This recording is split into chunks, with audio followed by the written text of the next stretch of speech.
ายดีหมู่เพื่อนทุกคนวันนี้กับซ่องกระบวนชาแนลเราจะพามาเที่ยวนครหลวงเวียงจันทร์ตอนนี้เราก็อยู่พระธาตุหลวงอย่าลืมฝากกดไลค์กดแชร์ Subscribe นี่เด้อตอนนี้เราก็มาอยู่แลนด์มาร์คของนครหลวงเวียงจันทร์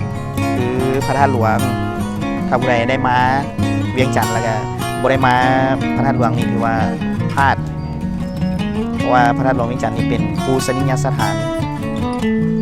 สักการะบูชาของประชาชนลาวทั่วประเทศฉะนั้นเขาก็ไปเบิ่งรอบๆกันเลยว่าพระธาตุหลวงนี้มีความสวยสดงดงามส่ำใดในอากาศยามแรงสบายดีมือนี่เราจะมาถ่ายวิวธาตุหลวงเวียงจันทร์เนาะซึ่งเป็นมรดกทางวัฒนธรรมของประเทศลาว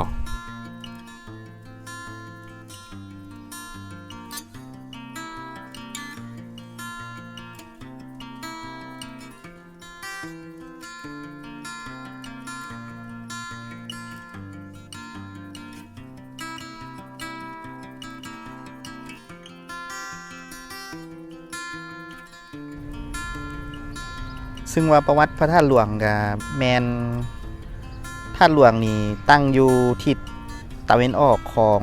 นครหลวงเวียงจันทร์เนาะเป็นปูชนียสถานบูชาอันเป็นสัญลักษณ์ของประเทศลาวและเป็นมิ่งขวัญของประชาชนลาวชาวพุทธทั้งสองฝากฝั่งของแม่น้ำของตามตำนานเพิ่นได้กล่าวไว้ว่าธาตุหลวงถูกสร้างขึ้นเทื่อที่1ในปีพ.ศ. 236สมัยสร้างเมืองเวียงจันทร์โดยพระเจ้าจันทบุรีประสิทธิจักรพร้อมด้วยพระอรหันต์5 องค์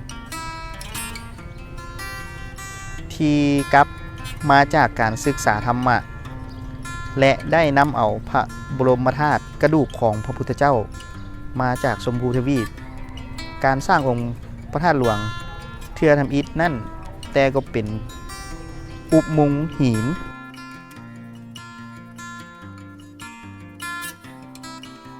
และมีรูปสี่เหลี่ยมกว้าง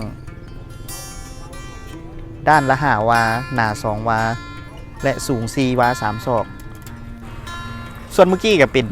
ประวัติของพระธาตุหลวงคร่าวๆเนาะแต่ว่ายังบ่ทันเบิดถ้าผู้ใดสนใจศึกษาประวัติพระธาตุหลวงเดี๋ยวเราสิแปะลิงก์อยู่ใต้คลิปนี้แล้วพากันศึกษาเบิ่งได้เลย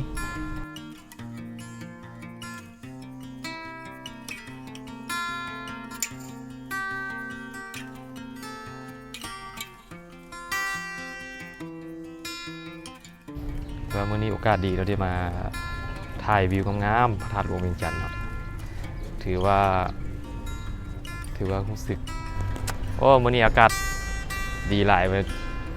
ที่เดินพระธาตุหลวงเวียงจันทร์เนาะถือว่านักท่องเที่ยวที่จะมาเที่ยวนครหลวงเวียงจันทร์ถ้าไผ่บ่มาเห็นธาตุหลวงเวียงจันทร์แล้วมันถือว่ามาบ่ฮอดเวียงจันทร์แล้วก็บ่มาฮอดประเทศลาวถือว่าแหล่งท่องเที่ยวแห่งนี้แปลว่าเป็นที่เคารพบูชาของชาวพุทธศาสนาเนาะถ้าได้มาธาตุหลวงก็มากราบไหว้ขอพร